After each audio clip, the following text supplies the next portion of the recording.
রাজধানীর পল্টন মডেল থানার মামলায় সাবেক মন্ত্রী ফারুক খানের 5 দিন ও সাবেক প্রতিমন্ত্রী দীপঙ্কর তালুকদারের 7 দিনের রিমান্ড মঞ্জুর করেছেন আদালত।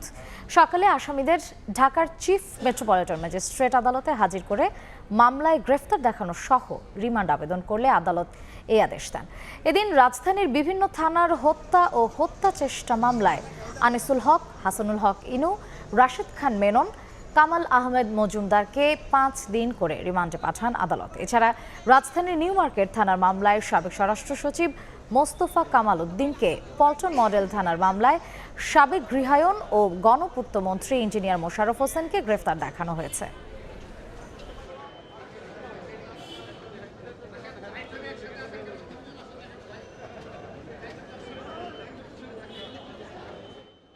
হাসানুল হক ইনু এবং ফারুক খান এবং রাশেদ খান মেনন এদেরকে একটি হত্যা প্রচেষ্টা মামলায় বিজ্ঞ আদালতে 5 দিন রিমান্ড প্রার্থনা করা হয়। বিজ্ঞ আদালত 5 দিনের রিমান্ড মঞ্জুর করেন।